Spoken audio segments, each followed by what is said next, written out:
Evening to all. तो स्वागत है आपका हमारे यूट्यूब चैनल में। तो जैसे कि हमने प्रीवियस लेक्चर में कंप्यूटर आर्किटेक्चर कवर किया था और कुछ कंप्यूटर के कंपोनेंट्स देखे थे, काफ़ी इंपॉर्टेंट है। तो इसी तरह से अब आज हम करेंगे कंप्यूटर का ही एक पार्ट होता है मदरबोर्ड। तो ये काफ़ी इंपॉर्टेंट चीज़ है। तो अब हम देखते हैं कि मदरबोर्ड क्या होता है।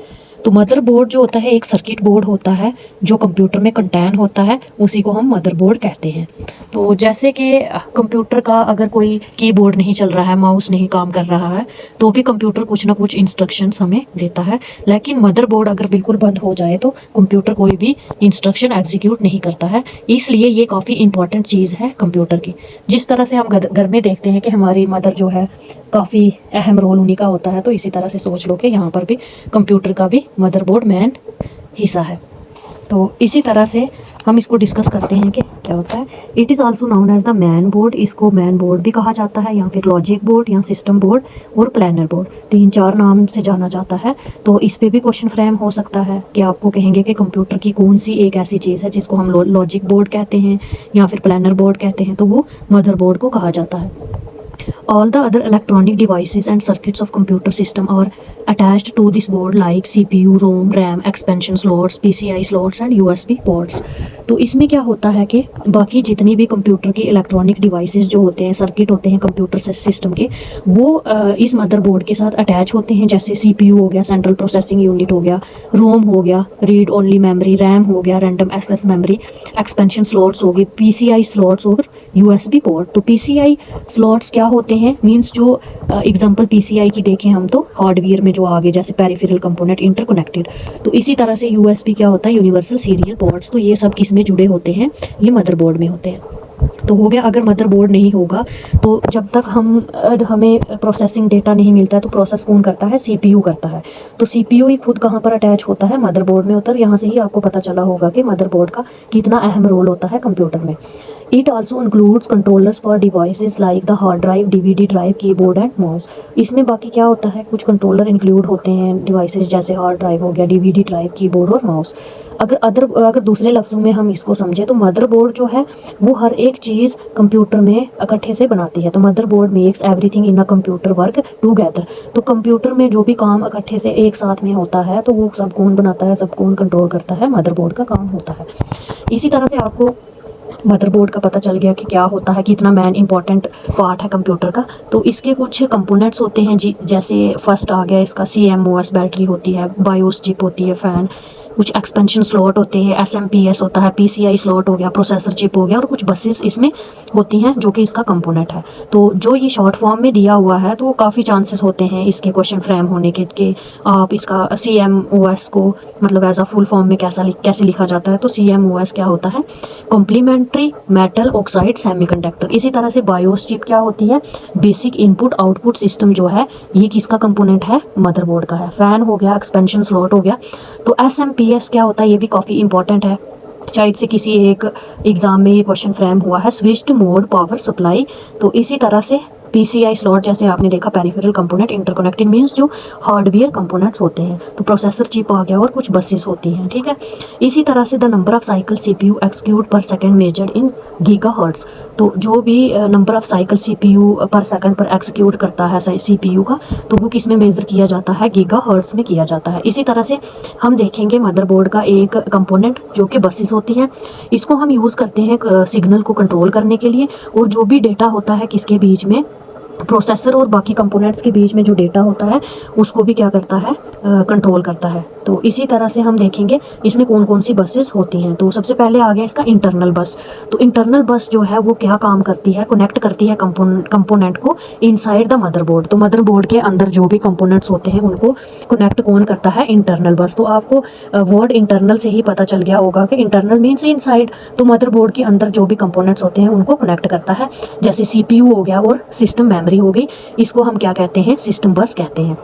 तो ये भी आपको अच्छे से ध्यान में होना चाहिए कि इंटरनल बस को हम क्या कहते हैं, दूसरे नाम से क्या जानते हैं, तो वो क्या कहते हैं उसको सिस्टम बस। और उसका मेन काम होता है जो मदरबोर्ड क्या करता है, कंपोनेंट को कनेक्ट करता है इनसाइड से, तो वो हो गया सेंट्रल प्रोसेसिंग यूनिट और सिस्टम मेमोरी।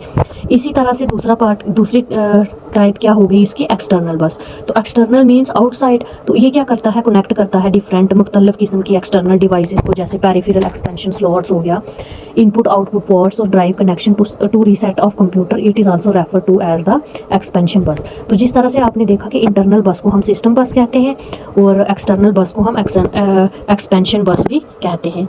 तो इंटरनल बस का एक और टाइप होती है, जैसे डेटा बस यहाँ पर मेंशन नहीं है, आप अपनी नोटबुक पे नोट कर दें यहाँ से। तो डेटा बस क्या होती है, जो बाई डायरेक्शनल होती है। By directional means CPU central processing unit से डेटा ट्रांसफ़र करेगी मैन मेमोरी में और मैन मेमोरी से वापस किस में करती है, सीपीयू में। तो ये क्या हो गया, मीन्स बाई डायरेक्शनली काम करती है। तो ये डेटा बस किसकी एग्जांपल है, इंटरनल बस की। उसके बाद एक एड्रेस बस होती है, वो किस में काम करती है, ओनली यूनी डायरेक्शनल। इसी तरह से होप्स हो कि आपको मदरबोर्ड का पता चल गया होगा। उसके बाद इसके कुछ कंपोनेंट्स होते हैं, कुछ बसेस होती हैं, इंटरनल एक्सटर्नल बसेस का क्या काम होता है, कौन सी कहाँ पर डेटा कंपोनेंट्स को कनेक्ट करती है। तो इसी तरह से अब हम आ जाएंगे रजिस्टर। तो रजिस्टर को हमने शायद से पहले भी डिस्कस किया। तो रजिस्टर क्या होता है, फास्टेस्ट मेमोरी है और टेम्परेरी स्टोरेज है, मीन्स टेम्परेरी स्टोर करती है डेटा को। तो इसी तरह से हम आ जाएंगे इंस्ट्रक्शन साइकिल क्या होता है।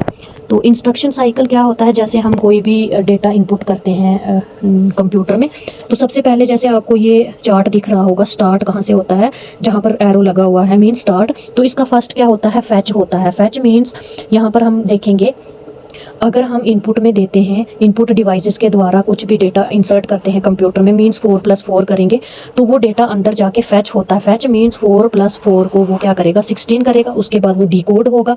डिकोड होने के बाद क्या होता है, एग्जीक्यूट होता है। एग्जीक्यूशन के बाद वो स्टोर होगा, फिर वो क्या होगा, उसके बाद हमें एज अ आउटपुट मिलेगा। तो फैच का यहाँ पर आप देखें, फैच क्या होता है, इन्वॉल्व करता है रिट्राइविंग एंड इंस्ट्रक्शन को रिट्राइव करता है, जो रिप्रेजेंट होता है नंबर या सिक्वेंस ऑफ नंबर। जैसे मैंने ऑलरेडी आपको बताया कि अगर हम 4+4 का इंस्ट्रक्शन देते हैं, डेटा इंसर्ट करते हैं, तो वो 4+4 हो गया, मीन्स उसको एज अ नंबर हमने अगर इंसर्ट किया तो वो उसको सिक्वेंशली मीन्स फैच करेगा डेटा को, आगे जाके क्या होगा, वो डिकोड होगा।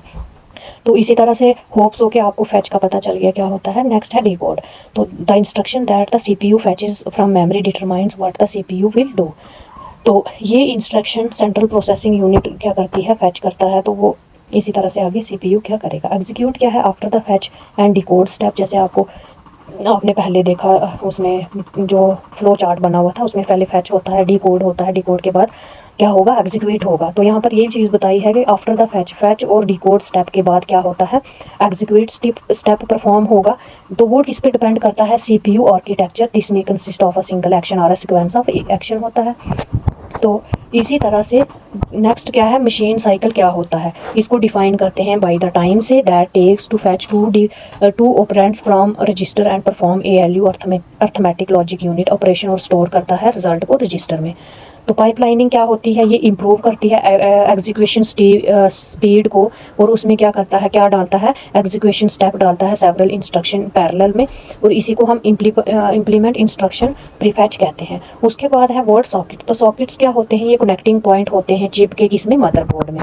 तो इसके बाद क्या है, इसके बाद हम कुछ 2-4 MCQ डिस्कस करेंगे, जो भी हमने कंप्यूटर आर्किटेक्चर पढ़ा था और उसके बाद मदरबोर्ड किया था। मदरबोर्ड क्या होता है, मेन पार्ट होता है कंप्यूटर का।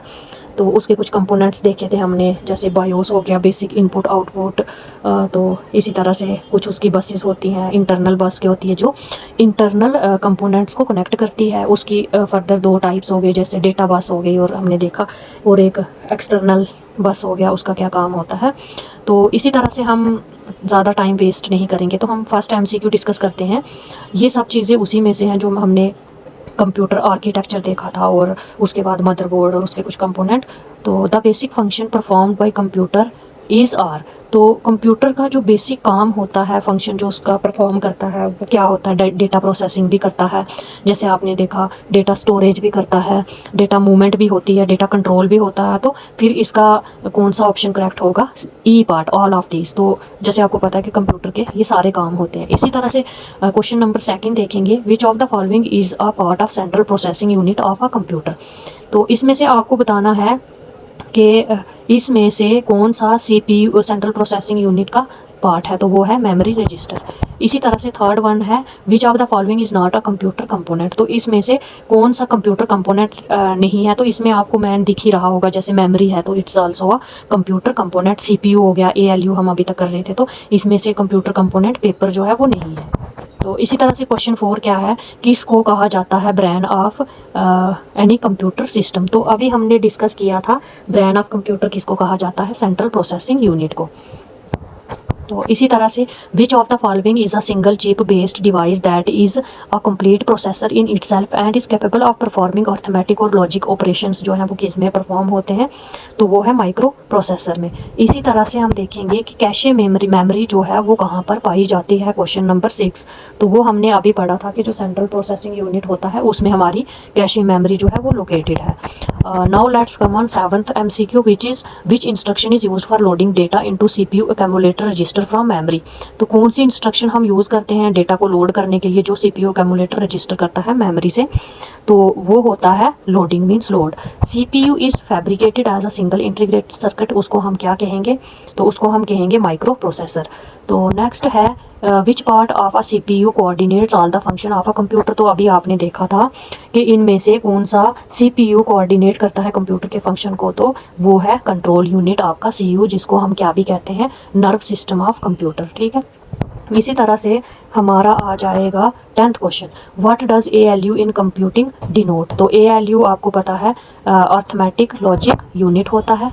तो सो आज के लिए इतना ही, थैंक्स टू ऑल।